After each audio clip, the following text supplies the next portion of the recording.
Hello friends, welcome to the channel. आज का topic है कॉरिनेबैक्टीरियम डिप्थेरियाई।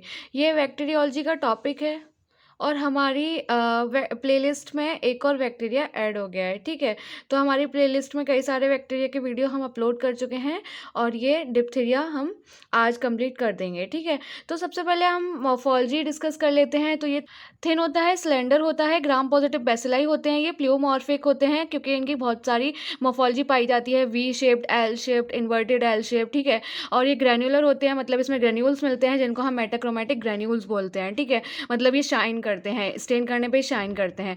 नॉन मोटाइल होते हैं, नॉन कैप्सुलेटेड होते हैं और नॉन स्पोरिंग होते हैं। ठीक है, कैप्सूल्स नहीं होते, मोबाइल नहीं होते और स्पोर्स फॉर्म नहीं करते ये लोग। ठीक है, तो अरे नेक्स्ट पॉइंट है arranged in a Chinese letter pattern, जिसको हम क्यूनिफॉर्म पैटर्न भी बोलते हैं। और वो वी शेप के हो सकते हैं, एल शेप के होते हैं, इन्वर्टेड एल शेप के भी होते हैं। ठीक है, ये चाइनीज लेटर पैटर्न या फिर क्यूनिफॉर्म पैटर्न क्यों होता है? Due to the incomplete separation, मतलब जो डॉटर सेल्स होती हैं उनका ना सेपरेशन नहीं हो पाता, बाइनरी फिजन के टाइम पे उनका सेपरेशन नहीं हो पाता, जिसकी वजह से वो क्यूनिफॉर्म पैटर्न शो करती हैं। इसमें एक फीचर है मेटाक्रोमेटिक ग्रैन्यूल्स का। ठीक है, तो मेटाक्रोमेटिक ग्रैन्यूल्स अगर हम कहीं मतलब कोई पूछ लेता है कि वो किस में होते हैं, तो डिप्थेरिया में होते हैं। ठीक है, तो ग्रैन्युलर स्ट्रक्चर होता है जिसको हम बोलते हैं मेटाक्रोमेटिक ग्रैन्यूल। ये मतलब शाइन करते हैं, स्टेन करने पे शाइन करते हैं। ये ना बैक्टीरिया के एंड पर प्रेजेंट होते हैं। ये जो है ना एंड पे बिल्कुल, ये है ना मेटाक्रोमेटिक ग्रैन्यूल्स हैं और ये डिप्थेरिया है। ठीक है, और ये जो ग्रैन्यूल्स होते हैं वो पॉलीमेटाफॉस्फेट के होते हैं। ठीक है, ये ब्लूइश पर्पल कलर के हो जाते हैं जब इनको स्टेन किया जाता है मिथाइलिन ब्लू से। मिथाइलिन ब्लू से स्टेन करने पर ये ब्लूइश पर्पल कलर शो करेंगे। इसको हम पोलर बॉडीज़ भी कहते हैं क्योंकि ये ना ये बेसिलाई जो होते हैं बिल्कुल पोल पे सिचुएटेड होते हैं। ठीक है, मतलब ये एंड पे सिचुएटेड होते हैं। मतलब जब हम स्टेन करते हैं तभी तो ये शो करते हैं, तभी तो ये शाइन करते हैं। तो इसके स्टेन कौन कौन से होते हैं? अल्बर्ट स्टेन, नीजर्स स्टेन्स और पॉन्डर स्टेन। अब हम आते हैं वायरुलेंस फैक्टर पे। तो वायरुलेंस फैक्टर क्या होता है कि है ना बैक्टीरिया का कौन सा स्ट्रक्चर या कौन सा सिक्रीशन, जैसे कि वो कुछ भी सिक्रीट करता है तो वो जाके बॉडी में, ह्यूमन बॉडी में कैसे इन्फेक्ट कर रहा है। ठीक है, तो वो जो चीज़ बॉडी को इन्फेक्ट कर रही है, जो चीज़ है ना मतलब वायरुलेंट है, जो चीज़ टॉक्सिक है, तो उसको हम बोलेंगे वायरुलेंस फैक्टर। ठीक है, तो इसमें क्या होता है कि वो टॉक्सिन बनाता है। ठीक है, जो डिप्थीरिया होगा वो टॉक्सिन बनाएगा और है ना जो टॉक्सिन होगा वो प्रीकर्सर फॉर्म में बनाता है और प्रीकर्सर फॉर्म में वो पॉलीपेप्टाइड जो होती है मतलब प्रोटीन कंटेन करता है। तो जो टॉक्सिन्स होते हैं वो 2 फ्रेगमेंट्स के होते हैं, ए फ्रेगमेंट और बी फ्रेगमेंट। तो ए फ्रेगमेंट जो होता है वो एक्टिव फ्रेगमेंट होता है, ए फॉर एक्टिव। ठीक है, और बी फॉर बाइंडिंग, मतलब बाइंडिंग फ्रेगमेंट होता है। ठीक है, तो जो एक्टिव फ्रेगमेंट होता है वो सेल के अंदर जाता है और किसकी हेल्प से जाता है? बाइंडिंग फ्रेगमेंट की हेल्प से, क्योंकि वो होस्ट रिसेप्टर से जुड़ जाता है, बाइंड हो जाता है और क्या होता है और हेल्प करेगा फ्रेगमेंट ए की एंट्री में। ठीक है, मैकेनिज्म ऑफ डिप्थेरिया टॉक्सिन, ये क्या होता है मतलब अब हम देखते हैं कि वो कैसे काम करता है। तो फ्रेगमेंट ए जो है वो एक्टिव फ्रेगमेंट है जो कि सेल के अंदर जाएगा। अब वो सेल के अंदर जाके क्या करेगा कि जो इलोंगेशन फैक्टर 2 है जो कि है ना प्रोटीन सिंथेसिस में पार्ट लेता है, उसका क्या कर देगा? एडीपी राइबोजाइलेशन कर देगा। अब एलोंगेशन फैक्टर 2 का जब एडीपी राइबोजाइलेशन हो जाएगा तो मतलब उसका इनहिबिशन हो जाएगा। इनहिबिशन होने से जो प्रोटीन सिंथेसिस है वो रुक जाएगी, मतलब जो ट्रांसलेशन वाला स्टेप है वो प्रोटीन सिंथेसिस का वो वाला स्टेप ना होगा नहीं और जिसकी वजह से प्रोटीन सिंथेसिस रुक जाएगी। तो ये जो बैक्टीरिया का टॉक्सिन है वो प्रोटीन सिंथेसिस को इनहिबिट करने मतलब इनहिबिट करता है। ठीक है, अब हम देखते हैं factor that regulate toxin production. तो इसमें है ना कौन कौन से फैक्टर हैं जो कि है ना जो कि टॉक्सिन प्रोडक्शन को रेगुलेट करते हैं, कंट्रोल करते हैं। तो इसमें पहली चीज़ आती है फाज कोडेड। ठीक है, फाज कोडेड में क्या है कि जो डिप्थेरिया टॉक्सिन को जो बनाता है वो एक बैक्टीरियोफाज बनाता है। ठीक है, उस बैक्टीरियोफाज का नाम होता है बीटा कोरिनेफेज। उसमें टॉक्सिन होती है जो कि हेल्प करती है टॉक्सिन बनाने में। ठीक है, आयरन कंसंट्रेशन, अगर आयरन ज़्यादा होगा तो टॉक्सिन सिंथेसिस को वो इनहिबिट कर देगा। ठीक है, और किसकी हेल्प से? By the DT repressor gene जो कि क्रोमोसोम में प्रेजेंट होती है। अब डीटी रिप्रेसर जीन होती क्या है? आयरन डिपेंडेंट नेगेटिव रेगुलेटर होती है जिसको हम DTXR भी बोलते हैं। ठीक है, बायोटाइप्स कौन कौन से होते हैं इसके? ग्रेविस, माइटिस और इंटरमीडियस। ये ना इंपॉर्टेंट है, इसके डिफरेंस पूछे जाते हैं। ये जो टॉक्सॉइड है मतलब जो डिप्थीरिया टॉक्सिन जो है वो टॉक्सॉइड में कन्वर्ट कर दी जाती है और टॉक्सॉइड में कन्वर्ट कर दी जाएगी तो हम उसको वैक्सीनेशन के पर्पज़ के लिए भी यूज़ कर सकते हैं। देखिए डिप्थीरिया टॉक्सिन जो होता है वो एंटीजेनिक इन नेचर होता है, तो एंटीटॉक्सिन जो होती है एंटीटॉक्सिन बना दी जाएगी उसकी, तो फिर है ना क्या होगा कि वो उसका रोल कैसा हो जाएगा, प्रोटेक्शन वाला, ठीक है। तो डिप्थीरिया टॉक्सिन वायरुलेंट होता है। अब वो क्या है कि हमारी टॉक्सिन ही तो हमारी बॉडी को अफेक्ट कर रहा है, हार्म पहुंचा रहा है, तो टॉक्सिन को हम टॉक्सॉइड में कन्वर्ट कर देंगे, तो हम उसको अपने काम के लिए यूज़ कर लेंगे, ठीक है। तो डीटी इज़ वायरुलेंट, डीटी जो है मतलब डिप्थीरिया टॉक्सिन जो है वो वायरुलेंट है, मतलब हार्मफुल है, तो हम उसको वैक्सीनेशन के लिए यूज़ नहीं कर सकते। तो उसके लिए हम क्या करेंगे, टॉक्सिन को कन्वर्ट कर लेंगे टॉक्सॉइड में और इसको फिर यूज़ करेंगे वैक्सीनेशन के लिए, ठीक है। तो टॉक्सॉइड में क्या होता है कि है ना वो वायरुलेंस जो है वो लॉस कर दिया जाता है, मतलब उसकी जो टॉक्सिजेनिसिटी है वो ख़त्म कर दी जाएगी और इसको हम एलएफ यूनिट से मतलब जानते हैं, ठीक है। तो टॉक्सॉइड को हम वो करेंगे, मेज़र करेंगे तो उसको एलएफ यूनिट से करेंगे। एलएफ मतलब लोफ्लर्स फ्लोक्युलेटिंग। अब हम देखते हैं पैथोजेनेसिस। इसमें क्या है कि बैक्टीरिया अंदर जाता है बाय द इनहेलेशन, ठीक है। जब हम कोई एयर से मतलब कैसे भी वो अंदर चला जाएगा बैक्टीरिया, और फिर क्या होगा वहाँ पे वो है ना लॉज हो जाएगा वहाँ पे, मतलब वो रहने लग जाएगा और वहाँ पे मल्टीप्लाई करेगा और फिर क्या होगा वो एक्सोटॉक्सिन प्रोड्यूस करेगा। एक्सोटॉक्सिन प्रोड्यूस करने के बाद वहाँ पे लोकल टिश्यू नेक्रोसिस हो जाएगी। लोकल टिश्यू नेक्रोसिस अगर है ना टॉक्सिन का एब्जॉर्प्शन हो जाता है तो टॉक्सीमिया होता है, मतलब वो ब्लड में टॉक्सिन फैल जाएगा तो हम उसको क्या बोलेंगे, टॉक्सीमिया। अब फिर क्या उससे क्या होगा कि है ना मायोकार्डियल नर्व एंडिंग पे वो अफेक्ट करेगा और एड्रिनल ग्लैंड को भी वो हार्म पहुंचाएगा। अगर क्या होता है, अगर जैसे एक तो हो गया कि बैक्टीरिया एब्जॉर्ब हो जाता है, बट क्या होगा कि बैक्टीरिया अगर मल्टीप्लाई हो जाएगा तो एक्सोटॉक्सिन प्रोडक्शन होगा और वो क्या होगा कि फिर क्या बनाएगा, फॉर्मेशन ऑफ डिप्थीरिया स्यूडोमेम्ब्रेन, जिसकी वजह से मैकेनिकल ऑब्स्ट्रक्शन हो जाएगा। तो ये है इसकी पैथोजेनेसिस। अब हम इसके क्लिनिकल फीचर्स देखते हैं। तो diphtheria is toxaemia but never a bacteraemia. देखिए डिप्थीरिया अपना डिप्थीरिया का जो वायरुलेंस चीज़ है, मतलब जो हार्मफुल चीज़ है वो मतलब टॉक्सिन है। तो बैक्टीरिया ना अपना टॉक्सिन रिलीज कर देता है और वो टॉक्सिन जाके स्प्रेड होता है बॉडी में और हमारे वेरियस पार्ट को अफेक्ट करता है। लेकिन it never be a bacteraemia. Bacteria खुद नहीं जाता, बैक्टीरिया तो मतलब साइड पे रहता है। बैक्टीरिया का टॉक्सिन जाता है बॉडी में जो कि मतलब जो कि अफेक्ट करता है, ठीक है। तो इसका मतलब यही है, बैक्टीरिया का टॉक्सिन ब्लड में जाता है लेकिन खुद बैक्टीरिया नहीं जाता है, ठीक है। मतलब बैक्टीरिया नॉन इन्वेसिव होते हैं, वो स्प्रेड नहीं करते, वो दूसरी जगह पर नहीं जाते, वो एक अपनी साइट पर रहते हैं जिसको हम बोलेंगे लोकल साइट, जिसको मेनली होती है फेरिंग्स, ठीक है। तो रेस्पिरेटरी, अब वो कुछ भी करेंगे, जैसे रेस्पिरेटरी वाले ट्रैक में पहुंच गए तो क्या होगा, रेस्पिरेटरी डिप्थीरिया। क्यूटेनियस मतलब स्किन में पहुंच गए हैं तो फिर है ना बोलेंगे क्यूटेनियस डिप्थीरिया। सिस्टेमिक डिप्थीरिया बोलेंगे अगर किसी ऑर्गन को अफेक्ट कर रहे हैं, ठीक है। तो अब हम पहले देखेंगे रेस्पिरेटरी डिप्थीरिया। ये जो होता है वो कॉमन फॉर्म होती है डिप्थीरिया की, ठीक है। और इसमें जो अफेक्टेड पार्ट होते हैं टॉन्सिल्स और फेरिंग्स होते हैं। अगर टॉन्सिल्स और फेरिंग्स मतलब अफेक्ट होते हैं तो हम उसको बोलेंगे फॉशियल डिप्थीरिया, जो कि एक मोस्ट कॉमन साइट है। इसका इंक्यूबेशन पीरियड होता है 3 to 4 days। फॉशियल डिप्थीरिया में क्या होता है कि ये इन्फ्लेमेटरी रिस्पॉन्स है जो कि है ना एपिथेलियम की नेक्रोसिस कराती है और एक्सुडेट का फॉर्मेशन कराती है, ठीक है। तो फॉशियल डिप्थीरिया का काम क्या है कि है ना इन्फ्लेमेशन होगा और इन्फ्लेमेशन से क्या होगा कि एपिथेलियम की नेक्रोसिस हो जाएगी और एक्सुडेट फॉर्मेशन हो जाएगा, leads to the formation of pseudo membrane coat and mucosal ulcer. वहाँ पे म्यूकोसल अल्सर बन जाएंगे और एक स्यूडो मेम्ब्रेन कोट बनने लग जाएगी, ठीक है। म्यूकोसल अल्सर जो होते हैं वो lined by tough leathery greyish white pseudo membrane coat. अब ये अल्सर है, इसके आसपास ना एक स्यूडो मेम्ब्रेन बन जाएगी, ठीक है। स्यूडो मेम्ब्रेन कोट बन जाएगी जो कि कैसी होगी, वाइट होगी, ग्रेइश होगी और टफ होगी, टफ लेदरी होगी, ठीक है। तो समझ में आ रहा है क्या हो रहा है कि है ना फॉशियल डिप्थीरिया में क्या हो रहा है, फॉशियल डिप्थीरिया में नेक्रोसिस हो रही है एपिथेलियम की नेक्रोसिस हो रही है और एक्सुडेट का फॉर्मेशन हो रहा है, ठीक है। एक्सुडेट का फॉर्मेशन हो रहा है और जिससे कि क्या हो रहा है कि स्यूडो मेम्ब्रेन बन रही है, स्यूडो मेम्ब्रेन कोट बन रही है और म्यूकोसल अल्सर्स बन रहे हैं। म्यूकोसल अल्सर के ऊपर स्यूडो मेम्ब्रेन कोट बन रही है, ठीक है।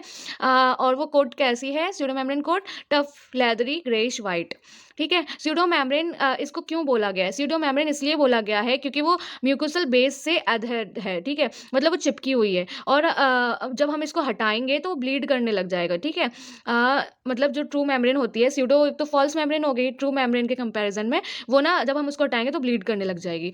इसमें क्या होता है neutrophils plus RBC plus bacteria और फाइब्रिन बैंड्स बन जाते हैं। इसका क्लिनिकल फीचर क्या होता है बुल नेक अपीयरेंस। इसमें टॉन्सिलर स्वेलिंग हो जाएगी और नेक एडिमा हो जाएगा, ठीक है? और जो पेशेंट से ना फाउल ब्रीथ आने लगेगी, मतलब पेशेंट की जो साँसें हैं उसमें स्मेल आने लगेगी, ठीक है?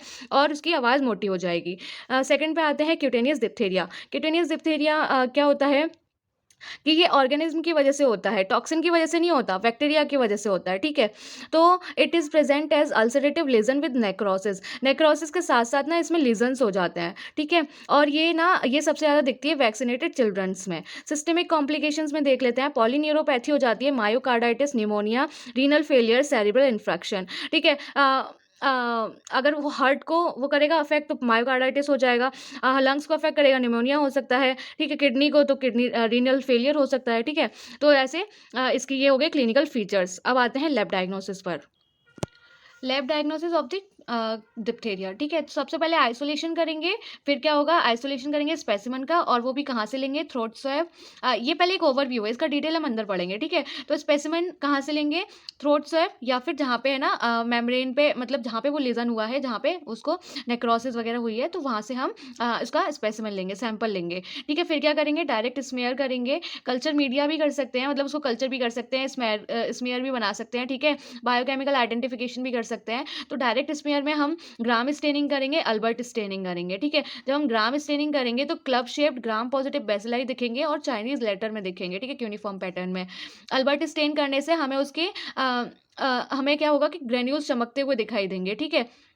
ग्रीन बेसिलाई दिखाई देंगे। कल्चर जब हम करेंगे तो 2 मीडिया में कल्चर करते हैं, एक तो एनरिच मीडिया में और एक सेलेक्टिव मीडिया में। एनरिच मीडिया में हम बहुत सारी चीज़ें रखते हैं जो कि जिससे कि है ना बैक्टीरिया मल्टीप्लाई हो और उससे हमें पता चले, ठीक है? तो ब्लड अगार भी होगी, चॉकलेट अगार भी होगी और है ना लोफलर सीरम स्लोप भी होगा, ठीक है? सेलेक्टिव मीडिया में हम 2 मीडिया यूज़ करते हैं पोटेशियम टेल्यूराइड अगार और टिन्सडेल मीडियम जो कि है ना ब्लैक कलर कॉलोनीज़ बनाती हैं। बायोकेमिकल आइडेंटिफिकेशन इसमें क्या होता है हिस सीरम शुगर मीडिया होती है और यूरियस टेस्ट किया जाता है जो कि नेगेटिव होता है, ठीक है? हम इनको डिटेल में अंदर पढ़ेंगे। Diphtheria toxin demonstration. अब हम उसका टॉक्सिन का डेमोन्स्ट्रेशन कैसे करेंगे, ठीक है? इन विवो भी कर सकते हैं, इन विट्रो भी कर सकते हैं। इन विवो तो हम इसी में पढ़ेंगे, इन विट्रो जो हैं वो हमारी वीडियोज़ में मिल जाएँगे, आपको प्लेलिस्ट में मिल जाएँगे। एलिक जेल प्रेसिपिटेशन हम करा चुके हैं, इसकी एक वीडियो है। पीसीआर होता है, एलाइज़ा होता है, ये सब हम है ना इसकी वीडियो डाल देंगे। बाकी अगर नाम भी आप लिखाएँगे इसमें तो भी काफ़ी है। ये सब लिख के अगर आप इसके केवल नाम लिखाते हैं तो भी वो काफ़ी है, ठीक है? अब हम देखते हैं कि आइसोलेशन कैसे करते हैं, ठीक है? बैक्टीरिया को निकालते कैसे हैं बेसिलाई को। सबसे पहले स्पेसिमेन लेंगे थ्रोट स्वैब से और क्या होगा स्यूडो मेम्ब्रेन का पोर्शन ले लेंगे, नहीं तो नोज़ या स्किन का स्पेसिमेन ले लेंगे, ठीक है? मतलब सैंपल ले लेंगे। तो डायरेक्ट स्मीयर माइक्रोस्कोपी में हम 2 चीज़ें करते हैं जो कि हमने पहले पढ़ी थी ग्राम स्टेन और अल्बर्ट स्टेन। ग्राम स्टेन में club shaped gram positive bacilli दिखते हैं, शेप उसकी चाइनीज़ लेटर क्यूनिफॉर्म पैटर्न होगा, वी और एल शेप के मिलेंगे, ठीक है? इस तरीके के दिखेंगे। साइज़ उसका होगा 3 टू 6 माइक्रोमीटर। इसमें क्या होता है कि ये क्या डिफरेंशिएट करता है स्टेफ और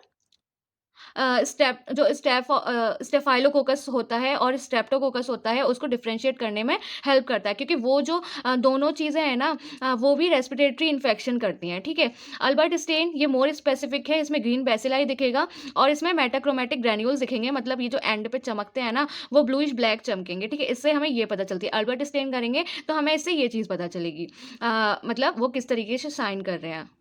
सेकंड हम कल्चर मीडिया करेंगे, ठीक है? मतलब उसको बैक्टीरिया को कल्चर कराएँगे, तो कौन-सी मीडियम में कराएँगे? एनरिच्ड मीडियम में और सेलेक्टिव मीडियम में। बायोकेमिकल आइडेंटिफिकेशन भी हम इसी में करेंगे, ठीक है? तो इसमें क्या है कि एनरिच्ड मीडियम में क्या करेंगे? ब्लड अगार लेंगे, ठीक है? लोफलर सीरम स्लोप देखेंगे। ब्लड अगार से हम डिफरेंशिएट करेंगे कि स्टेफाइलोकोकस और स्ट्रेप्टोकोकस ऑरियस में हम इसका यहाँ पे डिफरेंशिएशन कर लेंगे, ठीक है? ब्लड अगार में वो कैसे दिखेंगे? Small circular white haemolytic colonies दिखेंगे उसमें। लोफलर सीरम स्लोप में क्या दिखेगा? देखेगा, small circular glistening white colour yellow tinge colonies दिखेंगी जो कि 6 to 8 आवर्स में बनती हैं। जो लोफलर सीरम स्लोप है वो किससे बनता है, ठीक है, nutrient broth plus horse serum, horse का सीरम लेंगे चाहे शीप का सीरम लेंगे, और ग्लूकोज, तो वो 3 चीज़ों से बनता है, न्यूट्रिएंट ब्रोथ होती है और है ना हॉर्स या शीप सीरम होता है और ग्लूकोज होता है, ठीक है। तो ये वाली चीज़ हम कैसे बनाते हैं, न्यूट्रिएंट लेंगे, सीरम लेंगे और ग्लूकोज लेंगे, और सीरम कैसा लेंगे, हॉर्स या शीप का। इसके एडवांटेजेस होते हैं और डिसएडवांटेजेस होते हैं, ठीक है। इसमें क्या होता है कि है ना ये जो हम टेस्ट करेंगे मतलब कल्चर करेंगे, तो ये क्या होता है कि है ना हमें इससे ये तो पता चल जाती है मेटाक्रोमेटिक ग्रैन्यूल्स प्रोडक्शन कैसे हो रहा है, ठीक है, हो रहा है कि नहीं हो रहा, और क्या होता है कि 6 to 8 आवर्स में हमें इसका पता भी चल जाता है। लेकिन है ना डिसएडवांटेज क्या है कि इसमें और सारे जो कॉमेंसल्स हैं, मतलब अब जैसे कोई रेस्पिरेटरी इन्फेक्शन हो रहा है तो उस रेस्पिरेटरी इन्फेक्शन करने वाले और भी तो बैक्टीरिया होते हैं, तो उनका हम इसमें पता नहीं कर पाते, ठीक है। मतलब 6 to 8 आवर्स के बाद ही हम पता कर पाएंगे, 6 to 8 आवर्स पहले से नहीं पता कर पाएंगे, ठीक है। तो इसका एक डिसएडवांटेज ये भी है। अब हम आते हैं सेलेक्टिव मीडिया पे। हमने एनरिच्ड मीडिया पढ़ ली, अब हम सेलेक्टिव मीडिया पढ़ेंगे, ठीक है। तो हॉइल्स पोटेशियम टेल्यूराइट अगार होती है और टिंसडेल मीडियम होता है जो कि हमें ना उसको यूज़ करते हैं। हॉइल्स पोटेशियम टेल्यूराइट अगार को हम हॉइल्स पीटीए भी बोलेंगे, ठीक है। कंटेन लाइज्ड हॉर्स ब्लड अगार और पोटेशियम टेल्यूराइट, ठीक है। तो ये जो मीडिया बनी होती है ये किसकी बनी होती है, उसमें हॉर्स ब्लड अगार होता है और पोटेशियम टेल्यूराइट होता है, ठीक है। और ये जो है ये दोनों जो चीज़ें हैं वो इनहिबिट करती हैं एजेंट को, ठीक है, मतलब जो भी बैक्टीरिया होगा। इसमें क्या होता है, जो टेल्यूराइट होता है वो मेटालिक टेल्यूरम में कन्वर्ट हो जाता है, ठीक है। अगर डिप्थीरिया प्रेजेंट होगा, अगर बैक्टीरिया प्रेजेंट होगा तो वहाँ पे टेल्यूराइट जो है वो मेटालिक टेल्यूरियम में कन्वर्ट हो जाएगा और क्या होगा कि ब्लैक कलर कॉलोनीज बनेंगी। इसका एडवांटेज है कि है ना थ्रोट कॉमेंसल्स जो हैं वो इनहिबिट हो जाते हैं, मतलब जो भी और रेस्पिरेटरी ट्रैक्ट जो मतलब जो भी रेस्पिरेटरी इन्फेक्शन करेंगे तो जो और बैक्टीरिया हैं डिप्थीरिया के अलावा वो सारे इनहिबिट हो जाएंगे। डिसएडवांटेज ये है जो कॉलोनीज हैं वो 48 आवर्स के बाद बनती हैं, ठीक है। तो हमें इसके लिए इसके रिजल्ट के लिए थोड़ा वेट करना पड़ेगा। तो हॉइल्स पीटीए से क्या होता है, अगर डिप्थीरिया प्रेजेंट होंगे तो टेल्यूराइट जो है वो कन्वर्ट हो जाएगा मेटालिक टेल्यूरियम में और ब्लैक कलर कॉलोनीज बनेंगी। टिंसडेल मीडियम जो है वो modified medium of PTA medium है, मतलब इसका एडवांस्ड वर्जन क्या है, टिंसडेल मीडियम। इसमें क्या होता है कि पीटीए के साथ साथ सिस्टीन भी मिलाते हैं, ठीक है। तो क्या होता है कि इसमें ब्लैक कलर्ड कॉलोनीज बनती हैं with brown halos. Black coloured colonies with brown halos क्यों बनती हैं, ये हमको याद रखना है, ये इंपॉर्टेंट है, ठीक है। तो क्योंकि क्या होता है कि सिस्टीन का कन्वर्जन होता है बाय द सिस्टीनेज। अगर वहाँ पे है ना ऑर्गेनिज्म प्रोड्यूस होंगे तो वो सिस्टीनेज एंजाइम रिलीज करेंगे जिससे क्या होगा, सिस्टीन कन्वर्ट हो जाएगा, ठीक है, कन्वर्जन हो जाएगा सिस्टीन का। अब हम देखते हैं बायोकेमिकल आइडेंटिफिकेशन। तो ये 3 चीज़ों से किया जाता है, हिस सीरम शुगर मीडिया और पायरोजिनामाइडेज टेस्ट और यूरिएज टेस्ट। हिस सीरम शुगर मीडिया में क्या होता है कि ये फर्मेंट करता है ग्लूकोज माल्टोज और स्टार्च को। ग्लूकोज माल्टोज जो है वो कौन फर्मेंट करेंगे, माइटिस ग्रेविस इंटरमीडिएट जो कि इसके बायोटाइप्स हैं। स्टार्च जो है वो वो क्या होगा कि with the production of acid, ये किससे फर्मेंट होगा, ये एसिड के प्रोडक्शन से फर्मेंट होगा, गैस से नहीं होगा, एसिड से होगा। तो जो माइटिस है वो इसको फर्मेंट करेगी, ठीक है। क्योंकि ये केवल माइटिस में ही मिलता है, ग्रेविस और इंटरमीडिएट्स नहीं करेंगे इसको फर्मेंट। पायरोजिनामाइडेज टेस्ट जो होता है वो पॉजिटिव होता है डिप्थीरिया और अल्सरेंस के लिए, ठीक है। ये जो है वो पायरोजिनामाइडेज एंजाइम प्रोड्यूस करेंगे और है ना पायरोजिनामाइड को ब्रेक करेंगे, मतलब कन्वर्ट करेंगे, ठीक है। यूरियस टेस्ट में ये नेगेटिव होता है डिप्थीरिया के केस में, क्योंकि क्या होता है कि ये है ना यूरिया को हाइड्रोलाइज नहीं कर पाते, ठीक है। हाइड्रोलाइज नहीं करेंगे तो हमें ना हाइड्रोलाइज नहीं कर पाएंगे, और ये जो टेस्ट है वो यूज़ होता है मतलब डिफ्रेंशिएट करने में, और जो कॉरिनेबैक्टीरियम जो कि स्पीशीज़ होंगी उनको डिफ्रेंशिएट करने में ये हेल्प करता है, ठीक है। अल्सरेंस और स्यूडोट्यूबरक्लोसिस के लिए ये पॉजिटिव होते हैं, ठीक है। अब इसमें नेगेटिव है तो हमें पता ही चल जाएगी कि डिप्थीरिया है, उसमें पॉजिटिव हो जाएंगे, इसमें नेगेटिव हो जाएंगे, ठीक है। तो कॉरिनेबैक्टीरियम कैटलेज पॉजिटिव होती है, ऑक्सीडेज नेगेटिव होती है, ठीक है। तो यूरिएज तो नेगेटिव हो ही गया, और है ना कैटलेज पॉजिटिव और ऑक्सीडेज नेगेटिव जो इसका टेस्ट होता है, ठीक है, वो नेगेटिव आता है ऑक्सीडेज का, और कैटलेज का पॉजिटिव आता है। अब हम इसमें देखते हैं टॉक्सिन डेमोन्स्ट्रेशन। हमें ना टॉक्सिन का डेमोन्स्ट्रेशन कैसे करेंगे, ठीक है। तो 2 तरीके से होता है, in vivo in vitro. In vivo में सबक्यूटेनियस टेस्ट करते हैं और इंट्राक्यूटेनियस टेस्ट करते हैं, ठीक है। और इन विट्रो में Elek gel precipitation test, detection of toxin by PCR, ELISA, cytotoxicity से भी हम कर सकते हैं। तो ये पीसीआर, एलाइज़ा आप इनके अगर नाम लिख देंगे तो वो भी बहुत है, वरना थोड़ा-थोड़ा डिटेल में आप जानते मतलब थोड़ा-थोड़ा आप जानते ही हैं, तो वैसे लिख देना, ठीक है? तो इन विवो हम यहाँ पे देखेंगे सबक्यूटेनियस और इंट्राक्यूटेनियस, ठीक है? तो इसमें क्या होगा कि सबक्यूटेनियस इंजेक्ट किया जाएगा और और इसमें इंट्राक्यूटेनियस में इंट्राक्यूटेनियसली इंजेक्ट किया जाएगा, ठीक है? इन विवो का हम देख लेते हैं। देखिए हम 2 पिग लेंगे, ठीक है? 2 पिग लेंगे तो उसमें क्या होगा कि 500 unit of diphtheria antitoxin 1 pig में हम इंजेक्ट कर देंगे, ठीक है? 1 पिग में हम 500 unit of diphtheria antitoxin inject कर देंगे। अगर सिंपल लैंग्वेज में कहें तो 1 पिग को हम दे देंगे एंटीटॉक्सिन, ठीक है? जो कि टॉक्सिन के अगेंस्ट काम करेगा, बचाने का काम करेगा, ठीक है? तो हम 1 पिग को एंटीटॉक्सिन दे देंगे, 1 पिग को टॉक्सिन नहीं देंगे, ठीक है? तो और क्या करेंगे फिर उसके 1 दिन बाद क्या करेंगे, दोनों पिग को ना 0.8 ml culture broth of test strain दे देंगे।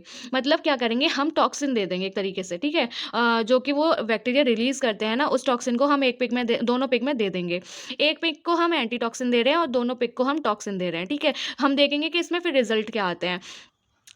रिज़ल्ट ये आते हैं कि 48 आवर्स के बाद, ठीक है? क्या होता है कि जो पिग 2 है जिसमें हमने एंटीटॉक्सिन नहीं दिया, उसकी डेथ हो जाती है और जो पिग 1 है जिसमें हमने एंटीटॉक्सिन दिया है, वो पिग सर्वाइव कर जाएगा, ठीक है? तो इसमें क्या होता है, इस वाले टेस्ट का डिसएडवांटेज ये है कि इसमें ना एनिमल की डेथ हो जाती है। इंट्राक्यूटेनियस टेस्ट में क्या करेंगे हम इंट्राक्यूटेनियसली इंजेक्ट करेंगे जो कि जो भी होगा, ठीक है? जो भी हमारा सैंपल होगा उसे हम इंट्राक्यूटेनियसली इंजेक्ट करेंगे।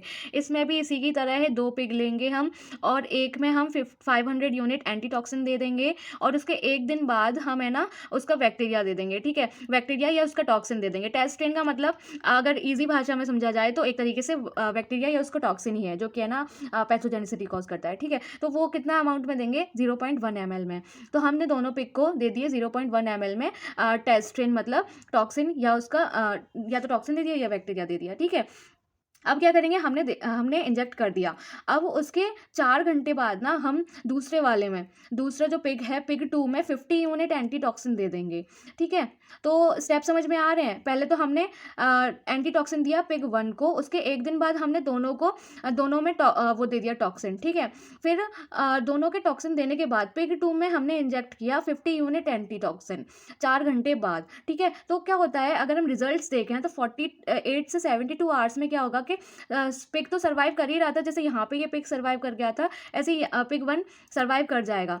तो पिग 2 में देखेंगे तो क्या होगा कि जहाँ पे हमने इंजेक्ट किया है, जहाँ पे वो साइट है जहाँ पे इंजेक्ट किया है वहाँ पे क्या होगा नेक्रोसिस हो जाएगी, जिसकी वजह से हमें ये पता चलता है कि हाँ इसमें बैक्टीरिया था, ठीक है? इतना तो हमें पता चल ही जाएगा, लेकिन इसमें क्या है कि मेन जो एडवांटेज है वो है कि इसमें सर्वाइव कर जाता है जो हम एनिमल पे परफॉर्म कर रहे हैं टेस्ट, इसमें डेथ हो जाती है।